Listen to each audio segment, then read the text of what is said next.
ధూమపానం, మద్యపానం ఆరోగ్యానికి హానికరం. మతోన్మాదంతో జీవించటం ప్రపంచానికే ప్రమాదకరం.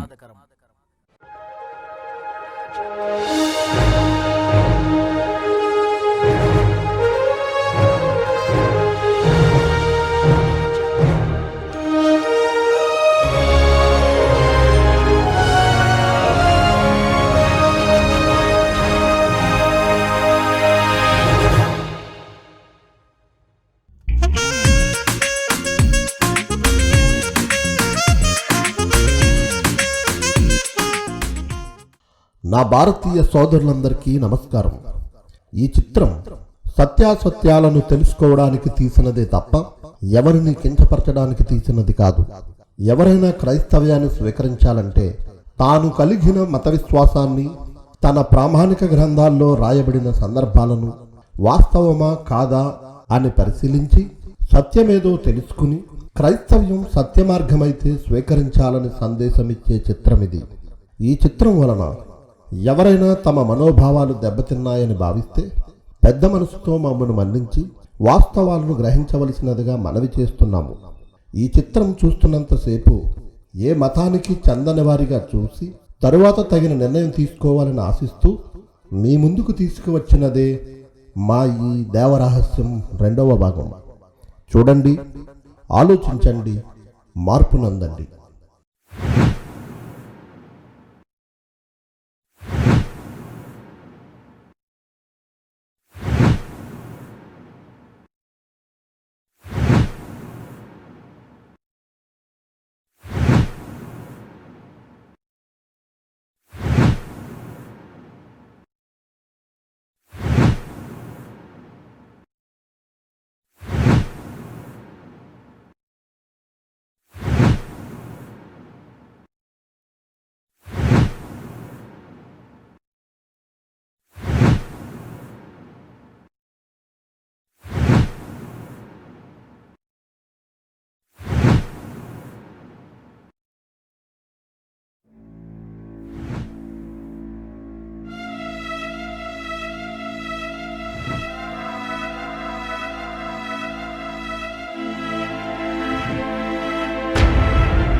ఏంటి ఆశ్చర్యపోతున్నారా?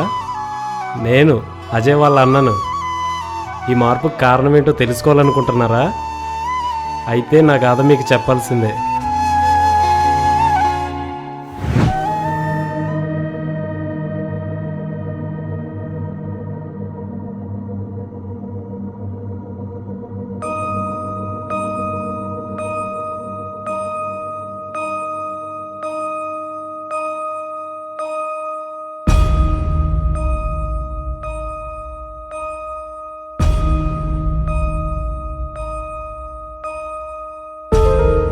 మనల్ని రక్షించేది మనం సృష్టించిన దేవుళ్ళు కాదు, మనల్ని సృష్టించిన దేవుడు. మనల్ని రక్షించే ఆ దేవుడు ఎవరో కాదు, సర్వలోక రక్షకుడు, ఆది అంతం లేనివాడు.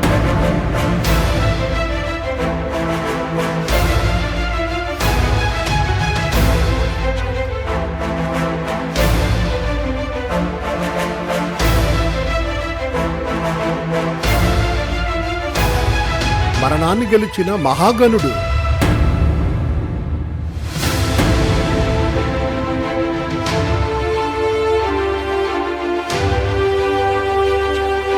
ప్రపంచ ప్రజల హృదయనాథుడు,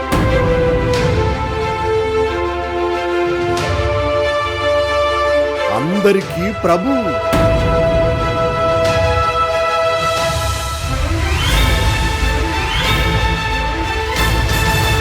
సకల లోక సృష్టికర్త.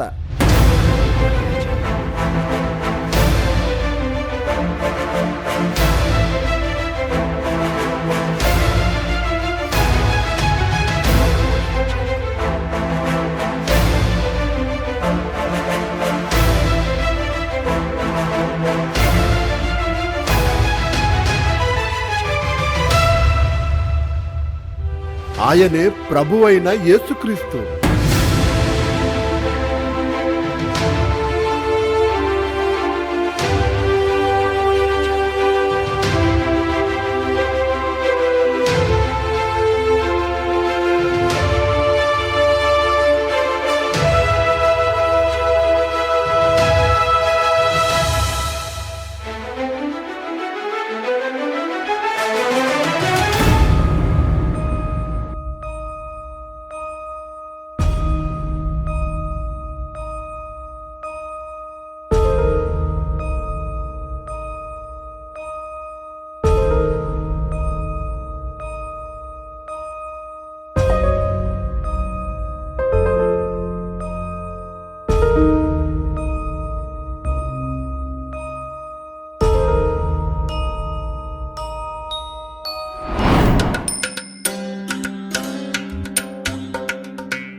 స్వధర్మం గుణరహితమైనను ఆచరించుటే ఉత్తమం. స్వధర్మ పాలనయందు నాశనం పొందుటకైనను నాశనం కావడమే ఉత్తమమని ఆ శ్రీకృష్ణుల వారు గీతలో చెప్పి ఉన్నారు సూర్య. కాబట్టి ఎట్టి పరిస్థితుల్లోనూ మన ధర్మములోని లోపాలు కానీ మన దేవీ దేవతల పాపాలు కానీ ఎవరైనా ఎత్తి చూపినప్పుడు వాటిని మనసుంచక విడిచిపెట్టి స్వధర్మం కోసం చావడానికైనా చంపడానికైనా వెనుకాడకు. చిత్తం స్వామి.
ముట్టుకోకు సూర్య, నీ పాపాలు నాకు అంటుకోగలవు.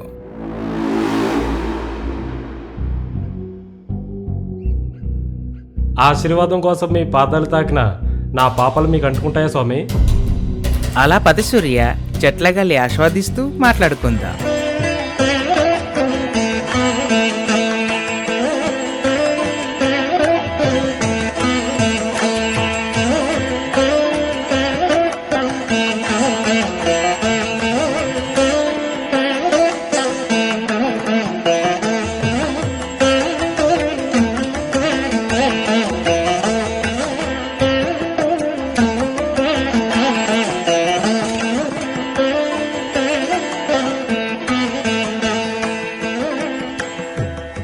ఇప్పుడు చెప్పు సూర్య, ఇందాకేదో అడిగావు. ఆశీర్వాదం కోసం మీ పాదాలు తాకితే నా పాపాలు మీకు అంటుకుంటాయి స్వామి? ఖచ్చితంగా అంటుకుంటాయి సూర్య. మేము ద్విజులం, బ్రహ్మజ్ఞానులం, నువ్వు శూద్రుడవి. ఎవరిని తాకాలో, ఎవరు ఎక్కడ ఉండాలో, ఎవరు ఏం చేయాలో మన ధర్మం చెప్పినట్లే నడుచుకోవాలి. నేను మీ పాదాలు తాకితే నా పాపాలు పుణ్యాత్ములైన మీకు అంటుకుంటాయి అంటారు. అవన్నీ వదిలే, ఇంతకీ నీ రాకకు కారణమేమి? ఈ నెల నీకు ఇవ్వాల్సిన జీతం ఆ ధనుంజయ్తో పంపించానుగా. నేను వచ్చింది జీతం కోసమో, జీతం అందలేదని చెప్పడం కోసమో కాదు స్వామి. మరి దేనికి సూర్య నీ రాకకు కారణం? నాకు కొన్ని సందేహాలు ఉన్నాయి, మిమ్మల్ని అడిగి తెలుసుకుందామని వచ్చాను. దేని గురించి నీ సందేహాలు? స్వధర్మం కోసమా, పరధర్మం కోసమా? మన ధర్మం కోసమే స్వామి. కొంపతీసి పరధర్మం బట్టి సమావేశం అవ్వలేదుగా.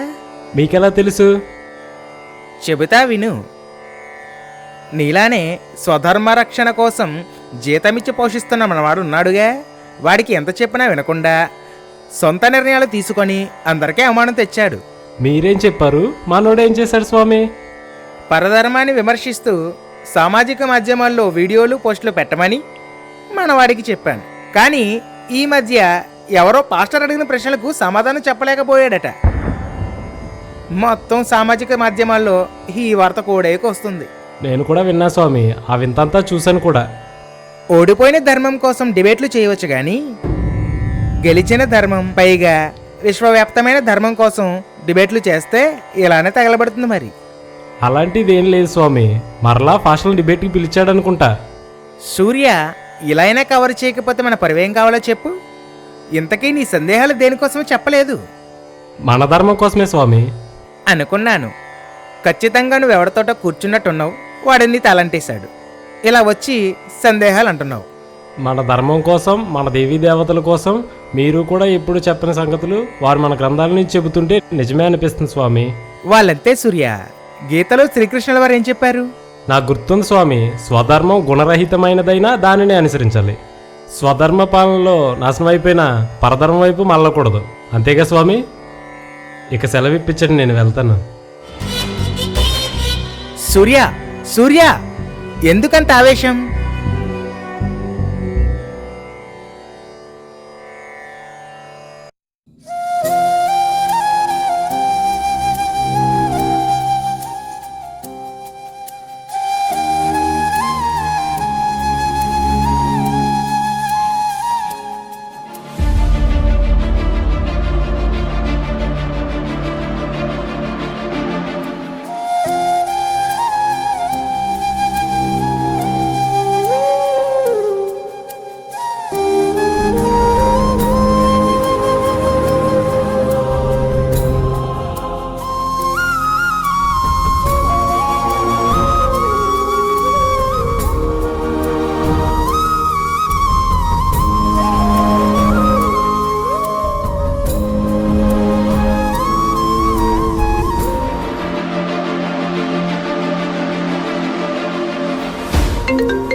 హలో, ఎవరు మాట్లాడేది?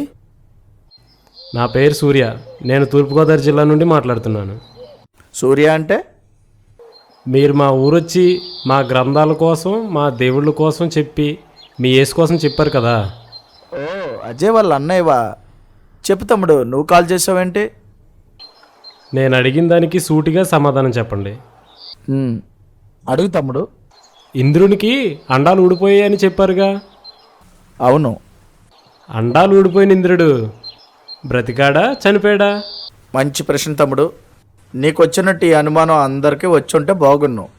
నేను అడిగిన దానికి సమాధానం చెప్పండి సార్. చెప్తాను విను. అండాలు ఊడిపోయిన ఇంద్రుడు కేకలు బొబ్బలు పెడుతూ తన్ను కాపాడమని అగ్నిదేవుణ్ణి మిగిలిన దేవతల్ని బ్రతిమాలుకుంటాడు. ఇంద్రుడి బాధ చూడలేక అగ్నిదేవుడు దేవతలు పితృదేవతలకు ఇంద్రుడి బాధ వివరించగా పితృదేవతలు అందరూ కలిసి మేష అండాలు ఇంద్రుడికి అతికించారు. మేషాండంలా? ఇంద్రుడు దేవుడు కదా, ఊడిపోయిన అండములు తిరిగి తానే అతికించుకోవచ్చుగా. తమ్ముడు, ఇవన్నీ నేను చెప్పే కంటే మీ పండితుల్లో పూజారులో అడిగి తెలుసుకో. నేను కాస్త బిజీగా ఉన్నాను. Bye. God bless you.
Master, లోపలికి రావచ్చా? రా సూర్య.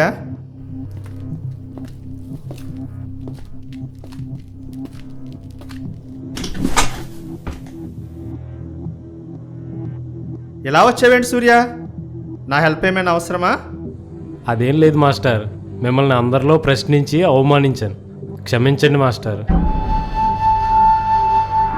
చచ్చా, అలా ఎప్పుడూ అనుకోకు సూర్య. నువ్వు ప్రశ్నించావంతే, అవమానించలేదు. నీవు ప్రశ్నించబట్టే కొన్ని సంగతులు చెప్పడానికి అవకాశం వచ్చింది. అలా అయితే కొన్ని ప్రశ్నలు ఉన్నాయి మాస్టర్, అడగమంటారా? అడుగు సూర్య. ఇంద్రునికి అండాలు ఊడిపోతే మేషాండాలు అతికిచ్చారంట, అది సాధ్యమా మాస్టర్? ఇంద్రుడు హిందూ మతంలో ఒక మైథలాజికల్ క్యారెక్టర్ సూర్య. అంటే నీ భాషలో చెప్పాలంటే ఒక ఊహ లేదా ఒక కల్పన మాత్రమే. అంటే ఇంద్రుడు దేవుడు కాదా? దేవుడైతే మనిషి శపిస్తే అండాలు ఊడిపోవడం ఏంటి? వాటి స్థానంలో మేషాండాలు పెట్టడం ఏంటి? అదే మాస్టర్ నా ప్రశ్న కూడా. ఇంద్రుడు దేవుడైతే దేవుడు మనిషిని శాసించాలి. కానీ మనిషి ఇంద్రుడిని శపించాడు. ఒకవేళ ఇంద్రుడు దేవుడు అనుకుంటే ఊడిపోయిన అండాలను తానే అతికించుకోవాలి. ఇంకో మాట, అక్కడ ఇంద్రుడి క్యారెక్టర్ మనిషిలాగే ఊహించి కల్పించారు. పోనీ జంతువు అండాలు అతికిస్తే మనిషి బ్రతుకుతాడా? ఇంద్రుడు బ్రతికాడు కదా మాస్టర్. అందుకేగా కల్పితమంటున్నాను. సహజంగా ఒక మనిషి రక్తం మరొక మనిషికి మ్యాచ్ అవ్వదు. మ్యాచ్ అవ్వాలంటే ఒకే గ్రూప్ రక్తం కావాలి. అలాంటిది ఒక మనిషికి జంతువు అవయవాలు ఎలా మ్యాచ్ అవుతాయి? సైంటిఫికల్గా ఎట్టి పరిస్థితుల్లోనూ అది సాధ్యం కాదు. మీరు చెప్పినట్టుగా ఇంద్రుడు కల్పితమే అంటారా? ముమ్మాటికి కల్పితమే సూర్య. అన్నీ ఊహించి రాసినవే. వీటి గురించి నాకు చాలా అనుమానాలు ఉన్నాయి మాస్టర్, ఇంకా ఏమైనా చెప్పగలరా? వీడి గురించి నాకంటే హిస్టరీ సార్ బాగా చెప్తారు. ఆయన అడుగు సూర్య.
సార్ నమస్తే. నా పేరు సూర్య. నిరంజన్ మాస్టర్ మీ దగ్గరికి వెళ్ళమని చెప్పారు. కూర్చోండి సూర్య. నిరంజన్ మాస్టర్ చెప్పారు, పురాణ ఇతిహాసాల గురించి మీకేవో సందేహాలు ఉన్నాయట కదా? అవును సార్. మన పురాణాలు కల్పితాలా సార్? కల్పితాలు అని నేను చెప్పలేను, కానీ చరిత్రలో ఎటువంటి ఆధారాలు లేని వాటిని అందరూ కల్పితాలుగానే భావిస్తారు. పురాణాలకు చరిత్రలో ఆధారాలు లేవంటారా? పురాణాలకే కాదు, రామాయణ మహాభారతాలు కూడా ఎటువంటి ఆధారాలు లేవు. ఎలా నిర్ధారించుకోవాలి సార్? ఉదాహరణకు ఈ మహాభారతంలో చెప్పబడిన పాలసముద్రం ఈ సృష్టిలోనే లేదు. పాలసముద్రాన్ని చిలకగా అమృతం పుట్టడం నిజం కాదు. కొండల్లోంచి పిల్లలు పుట్టడం అసాధ్యం. ఆడవారు గుడ్లు పెట్టడం, గుడ్లు పక్షులవడం నమ్మశక్యంగా ఉందా? కాబట్టి ఇవన్నీ ఆధారాలు లేనివి. రాముడు కట్టిన రామసేతు కూడా కల్పితమే అంటారా? శ్రీలంక ఇండియా మధ్యలో ఉందంటున్నారు కదా సార్? రామసేతు గురించా? చెబుతా విను. రామసేతు రాముడు నిర్మించదని మనం నమ్ముతున్నాం.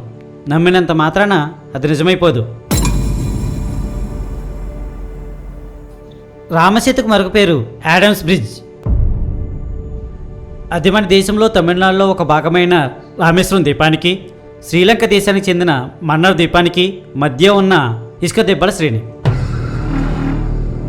దాని పొడవు సుమారు 30 కిలోమీటర్లు.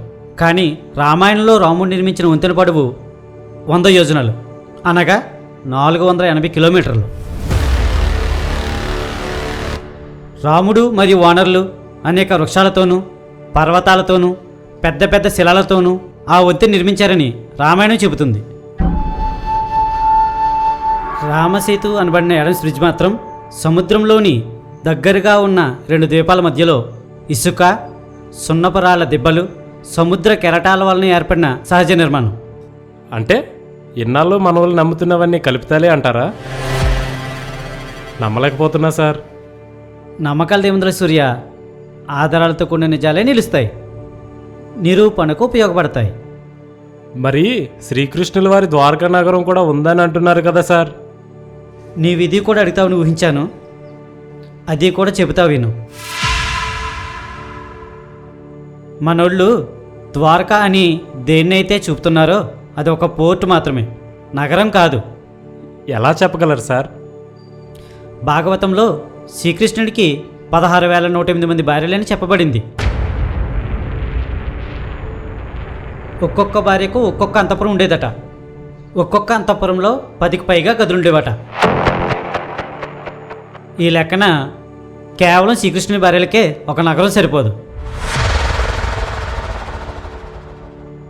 ఇప్పుడు సముద్ర గర్భాన కనుగొన్నామని చెప్పబడిన ద్వారక చాలా చిన్నది. శ్రీకృష్ణుని నగరం అని చెప్పబడిన ద్వారక, ఇప్పుడు చెప్పబడిన ద్వారక ఒకటి కాదు. మీరు చెప్పిన వాటిని బట్టి పురాణాలలో హిందూ గ్రంథాలలో చెప్పబడినవి కల్పితాలే అనిపిస్తుంది సార్. నేను చెప్పానని కాదు, ప్రతి ఒక్కరూ చరిత్రను బట్టి ఆలోచిస్తే నమ్మశక్యమైన నిజాలు తెలుస్తాయి. సరే సార్, నేను వెళ్ళొస్తా.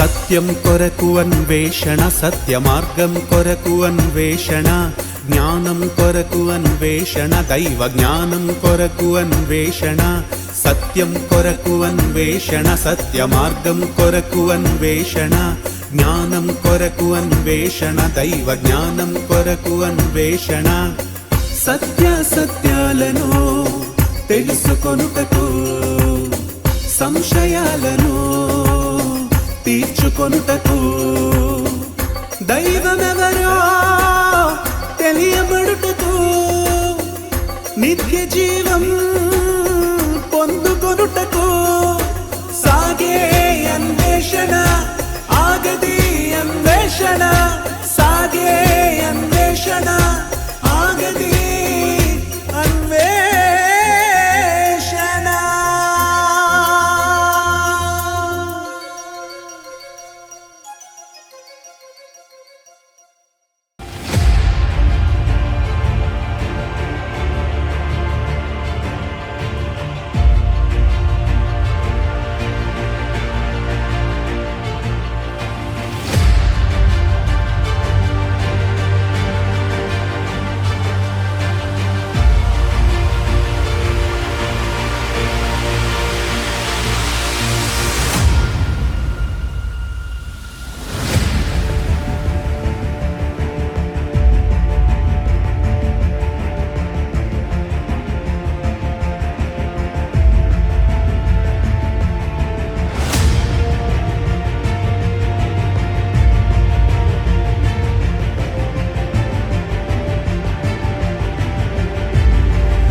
నమస్తే సార్. నమస్తే నమస్తే. ఎవరు తమ్ముడు మీరు? నా పేరు సూర్య సార్. మీరు మా ఊరు వచ్చి అన్ని మతాల ప్రజలు కలిసి ఉండాలని అందరికీ చాలా విషయాలు చెప్పారు. ఆ రోజు గొడవ నా వల్లే జరిగింది. తమ్ముడు నీవా? ఏమిటి ఇలా వచ్చావు? ఏదైనా సమస్య? సమస్య కదా లాయర్ గారు, మన దేశ రాజ్యాంగం గురించి కొన్ని ప్రశ్నలు ఉన్నాయి. వాటిని మీ ద్వారా తెలుసుకుందామని వచ్చాను. Very good. మన భారతదేశ ప్రతి పౌరుడు రాజ్యాంగం గురించి ఖచ్చితంగా తెలుసుకోవాలి. నీకేం ప్రశ్నలు ఉన్నాయో అడుగు. దేశానికి రాజ్యాంగం ఎందుకు? ప్రజాస్వామ్య దేశాలలో ప్రజల చేత ఎన్నుకోబడిన పాలకులు, అధికారులు పక్షపాతం లేకుండా పరిపాలన చేయాలంటే ఖచ్చితంగా రాజ్యాంగం ఉండాలి. ఇంకా అర్థమయ్యేటట్టు చెప్పండి లాయర్ గారు. గతంలో నేను చెప్పాను, మరలా చెప్తున్నాను. మన దేశం ప్రజాస్వామ్య లౌకిక దేశం. ఈ దేశంలో అన్ని మతాల ప్రజలు నివసిస్తున్నారు. వారికి సమన్యాయం జరగాలంటే మతాలకు అతీతమైన శాసనాలు అవసరం. అవే రాజ్యాంగ రూపంలో వెలిశాయి. ఇది హిందూ దేశం కదా, హిందువులకు ఎన్నో గ్రంథాలు ఉన్నాయిగా, అవే రాజ్యాంగంలో రాసి ఉండొచ్చుగా. ఇది హిందూ దేశం అని ఎవరన్నారు? స్వతంత్ర దేశంగా ఏర్పడిన మన దేశ ప్రజలకు అవే అవరోధంగా పరిణమించాయి. అందుకే డాక్టర్ బిఆర్ అంబేద్కర్ గారు, వారి బృందం రాజ్యాంగ రచనకు పూనుకున్నారు. హిందూ గ్రంథాలు హిందువుల్ని సమానంగా చూడనప్పుడు అన్ని మతాల ప్రజలకు అవి రాజ్యాంగం అయితే, ప్రజాస్వామ్య పాలన కాస్త నియంతృత్వ పాలనగా మారక తప్పదు. కాబట్టి ప్రజాస్వామ్య లౌకిక దేశాలకు రాజ్యాంగం ఖచ్చితంగా అవసరం. అయితే మత గ్రంథాల ఆధారంగా రాజ్యాంగం రూపొందడం కష్టమంటారు, అంతేగా? ఒకటి మాత్రం ఒప్పుకొని తీరాలి, చెబుతా విను. మన దేశ రాజ్యాంగం చాలా పటిష్టమైనది, ఎన్నో దేశాల రాజ్యాంగాల కంటే పెద్దది. ఎందుకంటే ప్రపంచ మేధావి అయిన డాక్టర్ బిఆర్ అంబేద్కర్ గారు భావితరాలను దృష్టిలో పెట్టుకొని రాజ్యాంగ నిర్మాణం చేశారు. ఆయన ప్రపంచ రాజ్యాంగాలను చదివాడు. మన రాజ్యాంగ రచన కోసం వాటి నుండి కొన్ని అంశాలను తీసుకున్నారు. లాయర్ గారు, నేను అడిగింది ఏంటి, మీరు చెబుతుందేంటి? కంగారు పడుకు తమ్ముడు, అక్కడికే వస్తున్నాను. అనేక దేశ రాజ్యాంగాలకు బైబిల్ గ్రంథమే స్ఫూర్తి. మన దేశ రాజ్యాంగంలో కూడా ఆ ఛాయలే కనబడతాయి. బైబిల్ గ్రంథంలో ఇశ్రాయేలీలు అనే జనాంగానికి మోషే ద్వారా ధర్మశాస్త్రం ఇవ్వబడింది. అదే వారికి రాజ్యాంగం. ప్రపంచ దేశాల రాజ్యాంగాలకు ఆ విధానమే స్ఫూర్తిగా రాజ్యాంగాల నిర్మాణం జరిగింది. హిందూ గ్రంథాల స్ఫూర్తి ఏమీ లేదంటారు, అంతేగా? నాకు కావాల్సిన సమాధానం దొరికింది, వెళ్ళొస్తాను సార్.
భారత్ మాతా కీ జై.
సోదరా, ఏమన్నావు?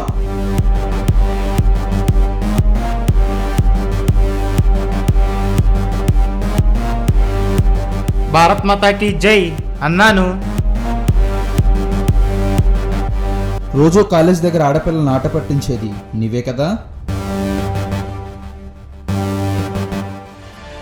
వృద్ధాప్యంలో ఉన్న మీ అమ్మను ఆదరించకుండా ఇలా జులైగా తిరుగుతూ భారత్ మాతకి జై అనడానికి సిగ్గుగా లేదా? దానికి దీనికి సంబంధం ఏంటి? భారత్ మాతకి జై అంటాం దేశభక్తి నిదర్శనం. ఈ దేశంలో పుట్టిన ఆడపిల్లలను గౌరవించక వారిని వేధిస్తూ భారత్ మాతకి జై అంటే నీ దేశభక్త?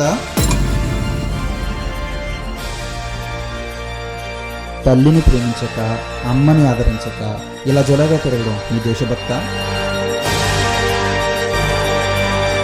ప్రతిరోజు మన దేశంలో ఎందరో ఆడపిల్లలు చేర్చబడుతున్నారు, ఎందరో వేధింపులకు గురవుతున్నారు, ఎన్నో వరకట్న చావులు సంభవిస్తున్నాయి. 70 ఏళ్ల ముసలి తల్లి మొదలుకొని 9 నెలల చిన్నారి వరకు మానభంగానికి గురవుతున్నారు. ఈ ఆడవారందరూ తల్లులు కారా? భరతమాత బిడ్డలు కారా? దేశంలో ఉన్న ఆడవారిని గౌరవించలేని వాడికి భారత్ మాతకి జై అనే అర్హత ఉంటుందా? నోరుంటే చాలు, పలకడానికి గుండె నిండా దమ్ముంటే చాలు. పిచ్చోడా, పలకద్దని నేను చెప్పడం లేదా? ప్రతి ఆడపిల్లలో తల్లిని చూడు, ప్రతి తల్లిలో నీ తల్లిని చూడు.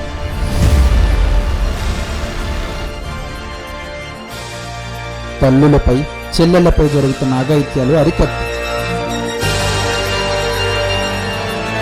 కులాహంకారంతో చేస్తున్న పరువు హత్యలను అరికట్టు. అప్పుడు పలుకు భారత్ మాతకి జై అని. అది మనుషుల కోసం చేసే నినాదం కాదు, దేశం కోసం చేసే నినాదం. నీవు చెప్పే వాటికి అసలు సంబంధమే లేదు. సంబంధం లేదా? దేశం అంటే మట్టు కాదు, దేశం అంటే మనుషులే అన్నారు మన పెద్దలు. బ్రిటిష్ వారి పాలనలో మన దేశ ప్రజలు నలిగిపోతున్నప్పుడు మన పెద్దలు భరతమాతను పుట్టించారు. అసలు భరతమాతను పుట్టించిందే మన దేశ ప్రజలకు నిదర్శనం. దేశాన్నే తల్లిగా పోల్చిన నీవు దేశంలో ఉన్న తల్లులను వేధిస్తుంటే భరతమాతను వేధిస్తున్నట్టు కాదా?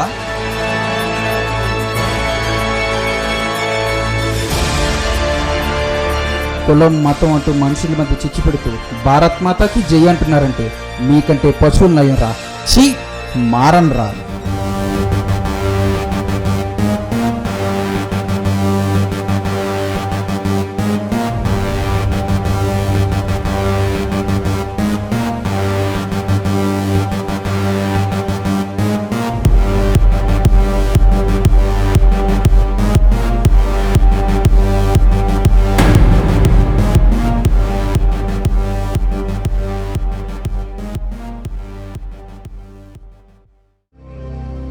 ఆ మధ్య శ్రీ రవిశంకర్ గారు ఇదే చెప్పారు. విష్ణువు అర్జునుడితో మోహించి ఆయనతో రతి జరుపుతాడు. ఇంద్రుడు ఒక మారు స్త్రీ రూపం ధరించి మరో స్త్రీతో కామదాహం తీర్చుకుంటాడు. పురాణాల్ని నమ్మద్దంటరా, కేవలం మీరు భగవద్గీతను భాగవతాన్ని నమ్మండిరా అని చెప్పాడు. ఇలా ఆలోచించడం ప్రారంభించిన శిష్యురాలు నిజ నిజాలను తెలుసుకోవడానికి అటు భాగవతం ఇటు బైబిల్ చదవడం ప్రారంభిస్తుంది. ధర్మమని చెబుతూనే పద స్త్రీలను మోహించే కాముకల ఆటలివే కనుము సోదరా. మగవలని మగవారిని తేడలేక కామంతో రతి జరిపే మైల మారి దేవుడేందిరా. ఫ్లూటిస్టురా, శాడిస్టురా, ఇదేర రాసలీల కామధేనురా. ఫ్లూటిస్టురా, శాడిస్టురా, ఇదేర రాసలీల కామధేనురా.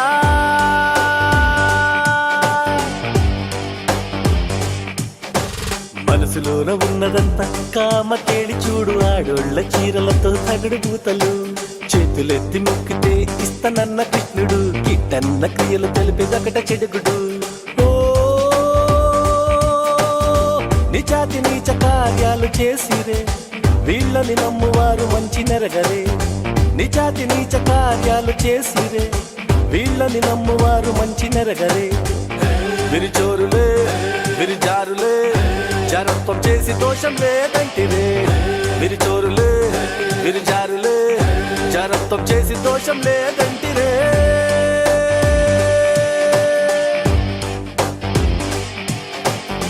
కనీసం పోతు బొమ్మ ఉండాల్సిందే గుడిలో. కామాలు తీర్చే కన్యలు మీ ఒడిలో. అధర్మ మార్గాన్ని ధర్మమని చెబుతూ పాతుకుపోతినే ప్రతి గుండెలో. ఇంద్రుడు చంద్రుడు కాముకలు కాదా, కూతుర్నే కామంతో వేటాడిన బ్రహ్మ ఏంటిరా. అందుకే మారాలిరో, చెప్పాలిరో, యేసయ్య సత్య జీవ మార్గం వెలుగు చూడు. చేరాలిరో, నమ్మాలిరో, యేసయ్య ఒకడే రక్షించే దేవుడు.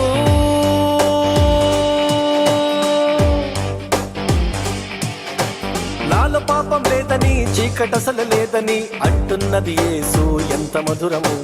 పొరుగువాని దాసించకు, మోహంతో మాడిపోకు అంటున్నది బైబిల్, ఇది ఎంతటి ఘనము. అబద్ధమొద్దు, ఆశించవద్దు, చెప్పింది చేయకుండా ఉండలేడు యేసు. అబద్ధవద్దు, ఆశించవద్దు, చెప్పింది ఒకప్పుడు అర్జునుడి స్త్రీ రూపం చూసి విష్ణువు అర్జునుడితో మోహించి ఆయనతో రతి జరుపుతాడు. ఆనాటి పుస్తకాలు నిజాలకెంత దూరం, ఆనాటి భేషజాల మాయలాటలు. ఆనాటి పుస్తకాలు శంఖచూడుడి యొక్క వేషము విష్ణువు ధరించి అతని భార్య అయినటువంటి తులసి దగ్గరకు వెళ్లి ఆమెతో సంగం చేస్తాడు. చూసేస్తే పట్టేద్దామా, పిండేసి సరి చేస్తే మేలు మిత్రమా. ఓడేస్తే చూసేస్తే పట్టేద్దామా, పిండేసి సరి చేస్తే మేలు మిత్రమా. నేనెవరో నువ్వెవరో దేవుడెవరో మనమెవరో తేల్చుకునే దిశగానే ఈ ప్రయాణము. వాడేం చెబుతున్నాడో వీడేం అంటున్నాడో పరీక్షించడానికే ఈ ప్రయాసము. తెగేద్దాం, చూసేద్దాం, దినంతులోతు ఏకి పారేద్దాం. తెగేద్దాం, చూసేద్దాం, దినంతులోతు ఏకి పారేద్దాం.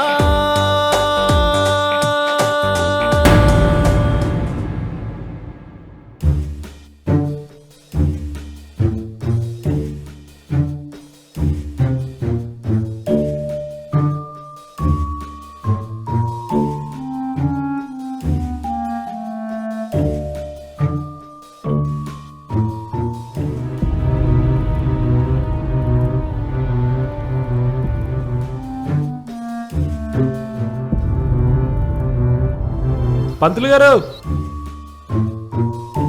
ఇలా రండి.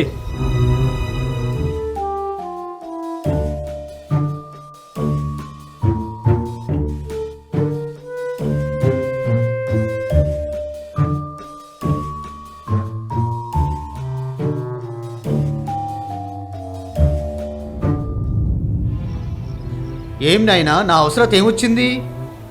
ఇంద్రుని గురించి ఒక పాస్టర్ చెప్పింది నిజమో కాదో తెలుసుకుందామని పంతులు గారు. ఏమిటి, ఇంద్రుని కోసం పాస్టర్ చెప్పాడా? మన ధర్మం కోసం వారు కూడా చెబుతున్నారా ఏంటి? అవును పంతులు గారు, మీరు కూడా ఎప్పుడు చెప్పలేదు. ఇప్పుడు పాస్టర్లు చెప్తుంటే అనుమానాలు వస్తున్నాయి. అందుకే నాయనా, బ్రాహ్మణ పండితులు తప్ప ఎవరు చెప్పినా నమ్మకూడదు. అంటే ఆ పాస్టర్ చెప్పింది నిజం కదా పంతులు గారు?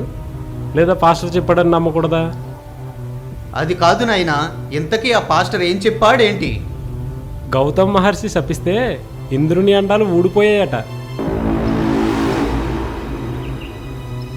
ఇంద్రుని బాధ చూచి పితృదేవతలు మేషాండాలు అతికించారట కదా, నిజమా పంతులు గారు?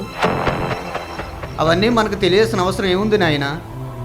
మన గ్రంథాల్లో రాయబడినవి మనకు తెలియాల్సిన అవసరం లేదంటారా? అలానే కాదు, ఇప్పుడు అవన్నీ అవసరం లేదంటున్నా. నేను అడిగిన దానికి సూటిగా సమాధానం చెప్పండి పంతులు గారు. ఆ పాస్టర్ చెప్పింది నిజమా కాదా?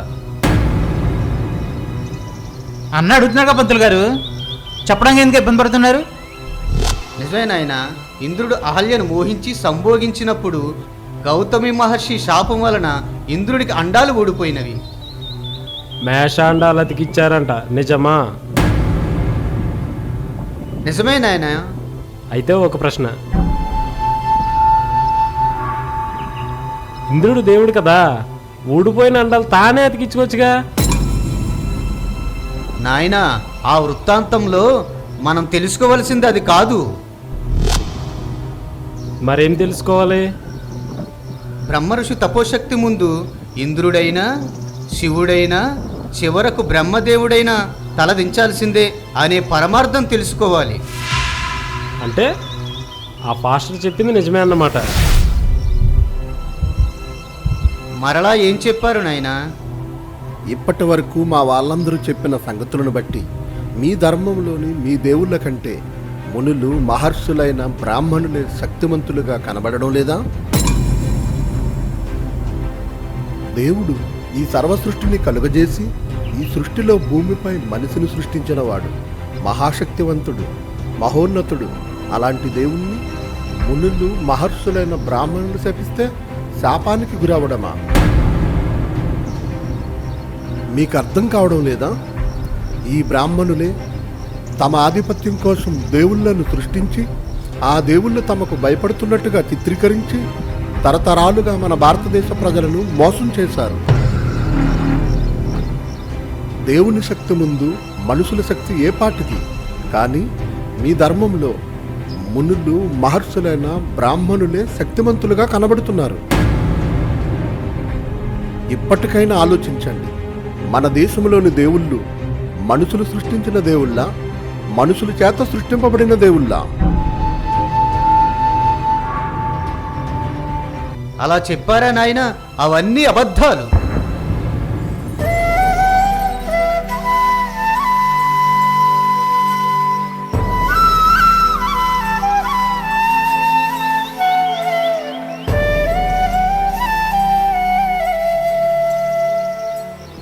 పంతులు గారు, సమస్త జగత్తు దైవాధీనమైతే, దైవ మంత్రాధీనమైతే మంత్ర బ్రాహ్మణాధీనం అన్నారుగా?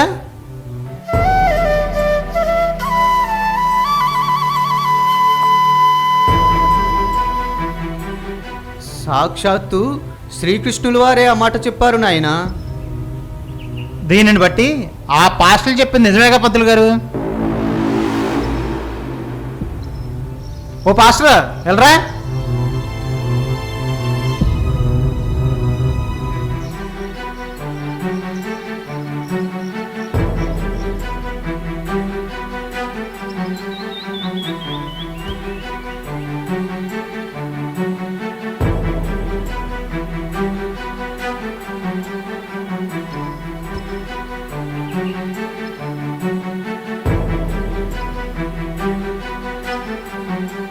పాస్టర్, కొన్ని ప్రశ్నలు అడుగుతాను, మీరు సమాధానం చెప్తారా? అడగండి బాబు. మీ దేవుడు పాస్టర్ల ఆధీనంలో ఉంటాడా? అదేం ప్రశ్న? దేవుడు సర్వశక్తివంతుడు, పాస్టరు దేవుని దాసుడు. పాస్టర్ ఆధీనంలో దేవుడు ఉండడు. దేవుని ఆధీనంలోనే పాస్టర్ అయినా ఇంకెవరైనా ఉండాలి, ఉంటారు కూడా. విన్నారుగా పంతులు గారు, క్రైస్తవ మతంలో అందరూ దేవుని ఆధీనంలో ఉన్నారట. మన మతంలో మాత్రం దేవుడు బ్రాహ్మణుల ఆధీనంలో ఉండటం నాకెందుకు అనుమానం పెరుగుతుంది పంతులు గారు. ఎవరి మతం వారిది నాయన. మన పురాణాలు గ్రంథాలు ఏం చెబితే అదే వేదం. పురాణాలు గ్రంథాలు దేవుళ్ళ కంటే బ్రాహ్మణులైన మీరే గొప్పవారని చెబితే అదే నమ్మాలా? అవి సాక్షాత్తు భగవత్ పలుకులు నాయన, నమ్మి తీరాల్సిందే. అంటే మీరేం చెప్తే అదే నమ్మాలి తప్ప మేము తెలుసుకోవడానికి ప్రయత్నించకూడదు, అంతేనా? పాస్టర్, యేసుక్రీస్తే దేవుడని ఎందుకు నమ్మాలి? ఎలా నమ్మాలి? దేవుడనే వారు ఎవరికైనా పరిశుద్ధత ఉండాలి. పరిశుద్ధుడే దేవుడు. అర్థం కాలేదు. చెబుతా వినండి. మనుషులందరూ ఏదో ఒక రూపాన పాపం చేస్తూనే ఉన్నారు. పాపం చేసిన వారందరికీ శిక్ష తప్పదు. ఆ శిక్ష నుంచి పాపం చేసిన వారిని తప్పించాలంటే ఏ పాపం చేయని పరిశుద్ధుడే కావాలి. యేసుక్రీస్తు తప్ప పరిశుద్ధుడు ఎవరు ఈ లోకంలో లేరు కాబట్టే యేసుక్రీస్తే దేవుడని సహజంగా చెప్పొచ్చు. అంటే మా దేవుళ్ళందరిలో పరిశుద్ధుడే లేడంటున్నారా? అది నేను చెప్తే బాగోదు. పంతులు గారు ఇక్కడే ఉన్నారుగా, వారినే అడగండి. పంతులు గారు మీరు చెప్పండి, మన దేవుళ్ళలో పరిశుద్ధులు ఎవరు లేరా? నాయన, నాకు చాలా పనుంది, నన్ను విడిచిపెట్టండి మహాప్రభు.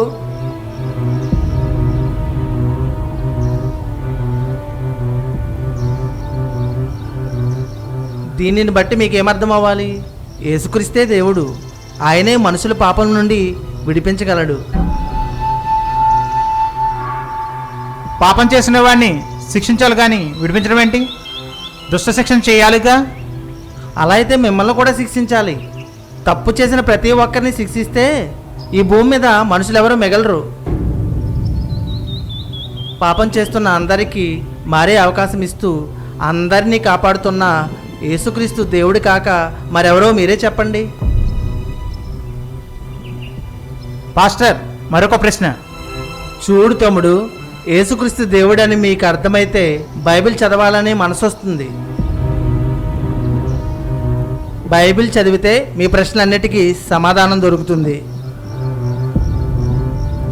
ముందు మీరు యేసుక్రీస్తు దేవుడని నమ్మే ప్రయత్నం చేయండి. దేవుడు మీ మనోనేత్రాలు వెలిగించునుగాక.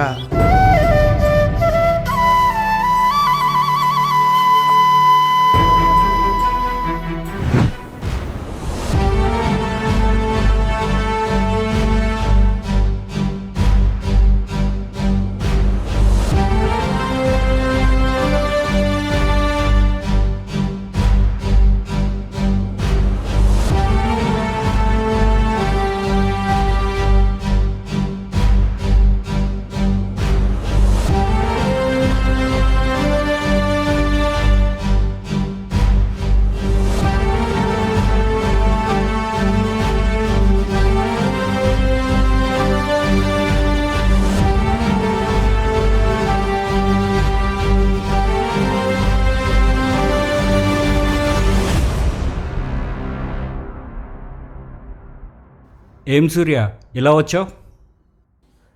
ఏం లేదు బా, నీతో కొన్ని విషయాలు మాట్లాడదామని వచ్చాను. అవునా, సరే మాట్లాడదాం.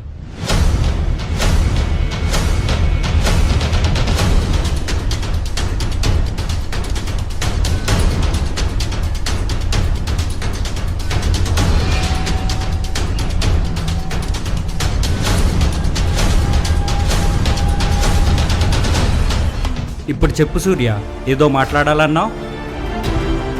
నీవు అంబేద్కర్ గారి గురించి లెక్చర్స్ ఇస్తావుగా? అవును, అయితే మరి మతం ఎందుకు మారావు? చర్చికి ఎందుకు వెళ్తున్నావు? అంబేద్కర్ గారి కోసం లెక్చర్ ఇస్తే మతం మారకూడదని రూల్ ఏమైనా ఉందా? చర్చికి వెళ్ళకూడదని రూల్ ఏమైనా ఉందా? అది కాదు బా, క్రైస్తవ మతం తీసుకుంటే జాతీయత భావం పోతుందని అంబేద్కర్ గారు చెప్పారంటగా. ఎవరు చెప్పారు సూర్య? నీతో తిరిగి ఆ తొట్టి గ్యాంగ్ చెప్పారా? ఎవరు చెబితే ఏంటి, అవునో కాదో చెప్పు బావా. ఆయన ఎప్పుడూ ఎక్కడా అలా చెప్పలేదు, కానీ దళితులు వేరు వేరు మతాల్లోకి మారితే వారి మధ్య అంతరాయాలు ఏర్పడతాయని మాత్రం చెప్పారు. మరి ఆ మాట ఎందుకు వినబడుతుంది? మన దేశం భిన్నత్వంలో ఏకత్వం గల దేశం. విభిన్న మతాల వారికి ఇది నిలయం. కానీ హిందూ మతంలో కొంతమంది మత పిచ్చితో క్రైస్తవ్యంపై, ఇస్లాంపై ద్వేషం పెంచడానికి ఈ మాట పుట్టించారు. దళితులు మతం మారితే రిజర్వేషన్లు ఉండవని అంబేద్కర్ గారు రాజ్యాంగంలో ఎందుకు పొందుపరిచారు? అది చెప్పింది ఆయన కాదు సూర్య. రాజ్యాంగం నిర్మించబడిన కొన్నాళ్లకు మన దేశ మొదటి రాష్ట్రపతి అయిన డాక్టర్ బాబు రాజేంద్ర ప్రసాద్ గారి పేదవారైన దళితులు హిందూ మతాన్ని వదలకుండా ఉండాలనే ఉద్దేశంతో చేర్చారు. అంటే ఆ పనిచేసింది అంబేద్కర్ గారు కాదన్నమాట. ముమ్మాటికి కాదు. హిందూ మతంలో నేటికి దళితులపై వివక్ష కొనసాగుతుంది. అందుకే హిందూ మతాన్ని వదిలి తమకు విలువనిచ్చే మతంలోకి దళితులు మారిపోతున్నారు. అలా హిందూ మతాన్ని వదిలేసిన దళితులు ఎక్కువగా క్రైస్తవ మతంలోకి మారిపోతున్నారు. దానిని సహించలేని మతోన్మాదులు దేశభక్తి పేరట ఇటువంటి కల్పితాలను సృష్టించి హిందూ మత మనుగడను కాపాడుకుంటున్నారు. క్రైస్తవ్యంపై ఏ ద్వేషం లేకపోతే నా శవం కూడా క్రైస్తవ్యంలో చేరదని అంబేద్కర్ గారు ఎందుకన్నారు? ఎప్పుడు ఎక్కడన్నారో ఆధారం చూపించు. అనలేదంటవా? అనలేదు. ఇది కూడా మతోన్మాదుల కుట్రలో భాగమే. నిజమా బావా? అవును సూర్య, నీలాంటి యువకులకు ధర్మరక్షణ, దేశభక్తి అనే భావాలను నూరుపోసి వాడుకోవడమే వారి పని. నీ మాటలు వింటుంటే నాకు ఎదురైన అనుభవాలను బట్టి నిజమే అనిపిస్తుంది. అసలు డాక్టర్ బిఆర్ అంబేద్కర్ గారు హిందూ మతాన్ని ఎందుకు వదిలేశారో తెలుసా? క్రైస్తవ్యాన్ని స్వీకరించలేదని తెలుసు, కానీ హిందూ మతాన్ని ఎందుకు వదిలేశారో తెలియదు బావా. చరిత్రను బట్టి, ఆచారాలను బట్టి దళితులు హిందువులుగా కనపడలేదు.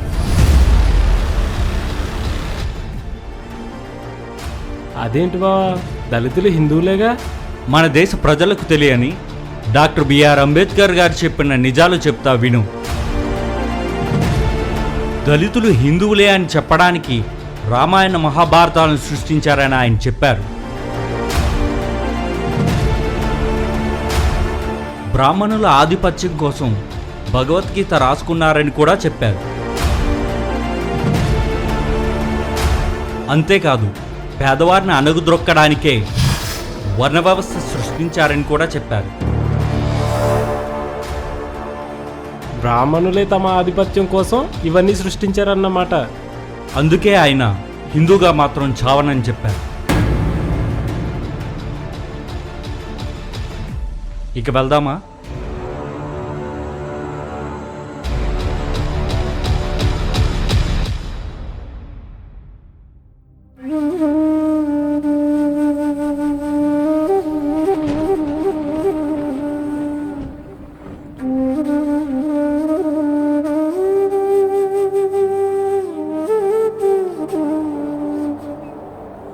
Mm-hmm.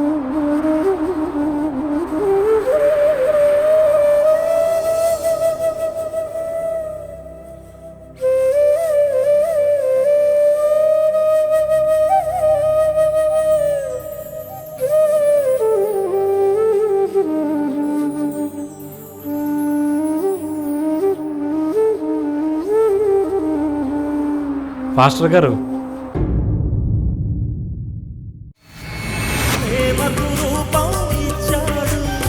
అహింసవాదము సామ్యవాదము నేర్పిన ఉత్తముడు. దేశ ప్రగతికి ఏంటి ఇక్కడ మత ప్రచారం చేస్తున్నారు? మత ప్రచారం చేయడానికి పర్మిషన్ ఎవరిచ్చారు? పర్మిషన్ ఉందా? ఇక్కడ నుంచి వెళ్తారా లేదా పోలీసులకు ఫోన్ చేయమంటారా? నమస్తే, మీతో మాట్లాడాలి. ఇలా వస్తారా? లోపలికి రండి బాబు.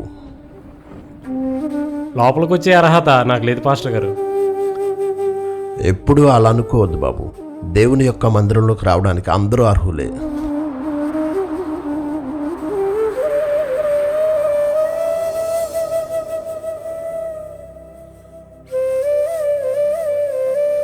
మీరు మా ఊరు వచ్చినప్పుడు అందరిలో అవమానించాం. దానికి నేనే కారణం. నన్ను క్షమించండి పాస్టర్ గారు.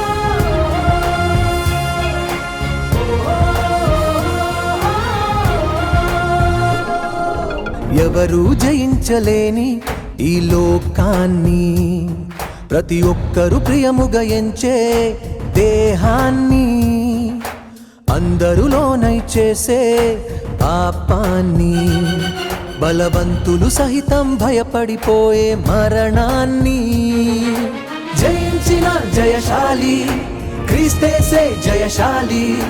జయించిన జయశాలి క్రీస్తేసే జయశాలి. నేను నిర్దోషునిగా నిలబెట్టుటకే ఈ విజయం, నేను పరిశుద్ధునిగా మార్చుటకే ఈ విజయం. పరిశుద్ధుల కొరకు ప్రభువు గెలిచిన ఘన విజయం, పాపుల కొరకు ప్రాణం పెట్టిన ప్రభు త్యాగం. విజయం క్రీస్తు ప్రేమ విజయం, విజయం ప్రభు క్రీస్తు ప్రేమ విజయం. ఇది క్రీస్తు ప్రేమ విజయం. ఎవరు జయించలేని ఈ లోకాన్ని, ప్రతి ఒక్కరు ప్రియముగా ఎంచే దేహాన్ని, అందరులోనై చేసే పాపాన్ని, బలవంతులు సహితం భయపడిపోయే మరణాన్ని.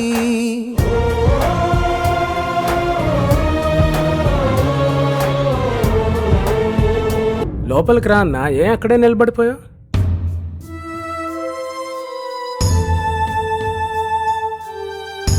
అన్నా ఎందుకు అలా ఉన్నావు? అసలేమైంది? అజయ్, అందరి ముందు నిన్ను కొట్టి అవమానించాను కదా, నాపై కోపంగా లేదా? అవన్నీ ఇప్పుడు ఎందుకన్నా? బయట తిరిగి వచ్చా. ఫ్రెష్ అప్ అయి భోజనం చే, తర్వాత మాట్లాడుకుందాం. అడిగిన దానికి సమాధానం చెప్పు. నిన్ను అందరి ముందు కొట్టి అవమానించానుగా, నాపై కోపంగా లేదా? నీవు నన్ను అవమానించడం ఏంటన్నా? నేను చేసిన పని నీకు తప్పుగా అనిపించింది. పెద్దవాడుగా నీ తమ్ముడిని కొట్టావు, దానికి నీపై నాకు కోపం ఎందుకన్నా? నేను తప్పు చేశాను అజయ్. ఏ తప్పు చేయని నిన్ను కొట్టి అందరిలో అవమానించి తప్పు చేశాను. అలా అనొద్దన్నా. నీవు నా అన్నవి. నీకు నన్ను కొట్టే హక్కు, తిట్టే హక్కు నీకుంది. నాపై సర్వ హక్కులు నీకున్నాయి.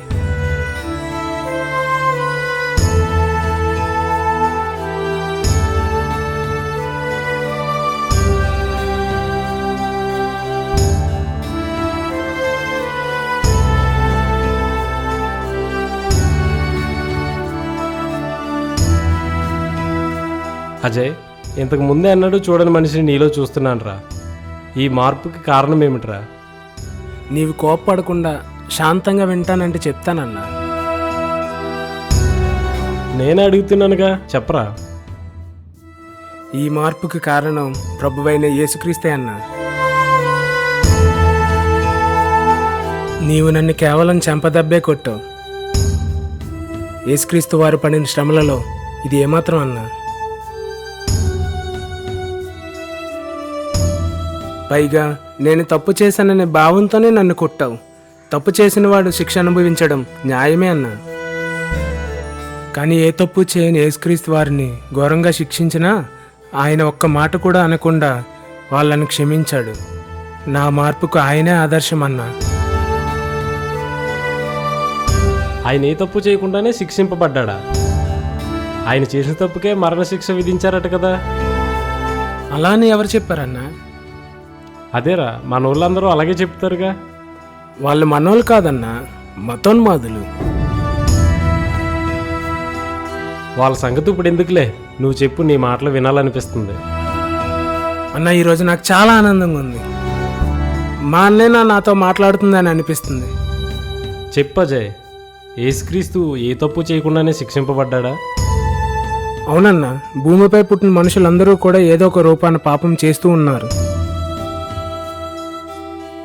కానీ ఒక్క యేసుక్రీస్తు మాత్రమే మనిషిగా పుట్టినా ఏ పాపము చేయక అందరి పాపాల కొరకు ఆయనే మరణించాడు. అందరి పాపాల కోసం ఆయన మరణించడం ఏంటి? కాస్త అర్థమయ్యేలా చెప్పరా. ఈ భూమి మీద మనం ఎప్పుడైనా చనిపోవాలి. చనిపోయిన మనుషులు దేవుడుండే లోకానికి వెళ్ళాలి. కానీ మనిషి తప్పు చేయడం వల్ల స్వర్గానికి వెళ్లకుండా నరకానికి వెళ్ళిపోతున్నాడు. భయంకరమైన నరకశిక్షణ నుండి పాపము చేసిన వారందరినీ తప్పించడానికి అందరి పాపాలను ఆయనే భరించాడు. నాకు ఇంకా వినాలనిపిస్తుంది, చెప్పజయ్. తప్పకుండా చెప్తానన్నా. మనుషులందరూ ఏ పాపము చేయకుండా పరిశుద్ధంగా జీవించడం ఎలాగో చూపడానికి యేసుక్రీస్తు భూమి మీద మనిషిగా పుట్టాడు. తన 30వ ఏట వరకు తల్లిదండ్రులకు లోబడి ఆ తర్వాత సమాజంలోకి అడుగుపెట్టాడు. అప్పటి నుండి అందరూ ఎలా జీవిస్తే దేవుడున్న లోకానికి వెళతారో తాను జీవించి చూపాడు. పేదవాళ్ళపై జాలి చూపించాడు. దేవుడు కదా, అందరి పాపాలను క్షమించాడు. బంధువులు కూడా తాకడానికి ఇష్టపడని కుష్ఠరోగులను ముట్టి స్వస్థపరిచాడు. కుంటివారికి కాళ్ళు, గ్రుడ్డివారికి చూపు, మూగవారికి మాటలు రప్పించాడు. పక్షవాతం గల వారిని బాగు చేశాడు. చనిపోయిన వారిని కూడా బ్రతికించాడు. మనుషులలో స్వార్థాన్ని తీసివేసి సమానత్వానికి పునాదులు వేశాడు. గొప్పవారందరికీ సమానత్వమైన ఆలోచనను పుట్టించాడు. కీడుకు ప్రతి కీడు చేయొద్దన్నాడు. శత్రువులను ప్రేమించమన్నాడు. వారి కోసం ప్రార్థన కూడా చేయమన్నాడు. ఆకలితో ఉన్నవారికి అన్నం పెట్టాడు. పేదవారికి సహాయం చేయమని చెప్పాడు. పొరుగువాన్ని ప్రేమించమన్నాడు. ఇంత గొప్ప దేవుడు మన దేశంలో పుట్టకుండా విదేశంలో ఎందుకు పుట్టాడు? ఇక్కడే పుడితే బాగుండేదిగా. దేవుడు దేశానికి పరిమితం కాదన్నా, ఆయన ప్రపంచానికే దేవుడు. ఈ భూమి మీద మనిషిగా పుట్టాలి కాబట్టి ఒక ప్రణాళిక పరంగా వేరే దేశంలో పుట్టాడు అంతే. దేవుడు ఒక దేశానికే పరిమితమైతే మిగిలిన దేశాల వారు ఎలా కాపాడబడతారు? కాబట్టి దేవుడు ఒక దేశానికి పరిమితం కాకూడదు. యేసుక్రీస్తు అందరికీ ప్రభు కాబట్టే ప్రపంచవ్యాప్తంగా ఆయన్ని నమ్ముకుంటున్నారు. అందరి పాపాలను క్షమించి మోక్షాన్నిచ్చే దేవుడు యేసుక్రీస్తు మాత్రమే అన్నా. మనుషులందరూ తప్పు చేస్తున్నారుగా, యేసుక్రీస్తు కూడా మనిషిలా పుట్టాడన్నావుగా. మరి ఆయన ఏ తప్పు చేయలేదని ఎలా చెప్పగలవు? నేను కాదన్నా చెప్పేది, ఆయనే. నాలో పాపం ఉన్నదని ఎవరు నిరూపించగలడని ఛాలెంజ్ చేశాడు. ఇన్నాళ్ళు మనం నమ్మిన దేవుళ్లలో అలా ఛాలెంజ్ చేసిన పరిశుద్ధుడు ఉన్నాడని నీ ఎప్పుడైనా విన్నావా? లేదు. అందుకే అన్నా యేసుక్రీస్తు దేవునిగా కొనియాడబడుతున్నాడు. ఆయన అందరి పాపాలను భరించి మన కొరకు మరణించి సమాధి గెలిచి అందరికీ రక్షణ ఇచ్చిన మహాదేవుడు మహోన్నతుడు.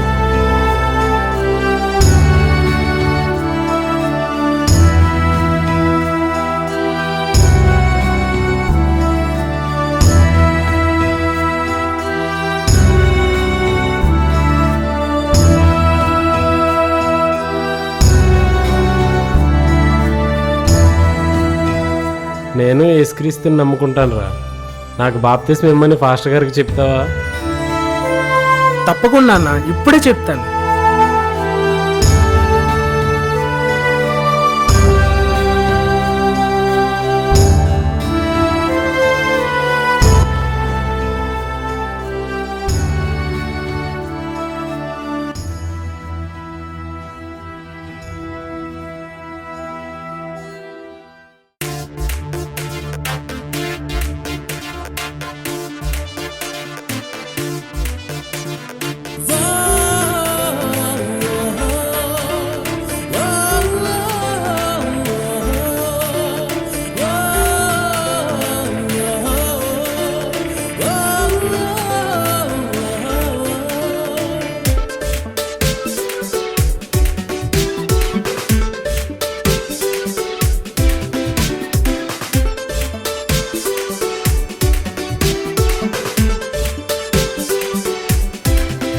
మహిలో ఆనందమే దేవుని సంకల్పము, అన్ని కాలాలలో మనిషికి నూతన జీవితము. క్రీస్తు బలియాగమే మనుషుల రక్షణార్థము, అన్ని కాలాలలో మనిషికి నూతన శాసనము.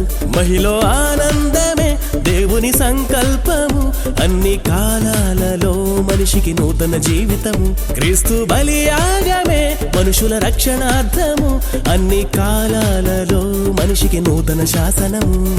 పరమందే చేసిన సంకల్పము, ఆ నిత్య జీవం నీకై దాచెనులే. మనయందే దేవుని ఆనందము, ఆ క్రీస్తు బలియాగం నీకై చేసెనులే. యుగములలోన తరములలోన దాచెను అనురాగం, మనుషుల కోసం జ్యేష్ఠుని త్యాగం దేవుని సంకల్పం. యుగములలోన తరములలోన దాచెను అనురాగం, మనుషుల కోసం జ్యేష్ఠుని త్యాగం దేవుని సంకల్పం. యుగములలోన తరములలోన దాచెను అనురాగం, మనుషుల కోసం జ్యేష్ఠుని త్యాగం దేవుని సంకల్పం. యుగములలోన తరములలోన దాచెను అనురాగం, మనుషుల కోసం జ్యేష్ఠుని త్యాగం దేవుని సంకల్పం. మహిలో ఆనందమే దేవుని సంకల్పము, అన్ని కాలాలలో మనిషికి నూతన జీవితము.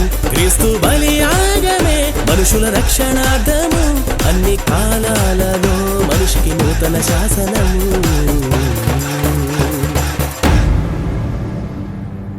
ఇది ముగింపు కాదు, ఈ అన్వేషణ ఆగేది కాదు, కొనసాగుతుంది. సాగే అన్వేషణ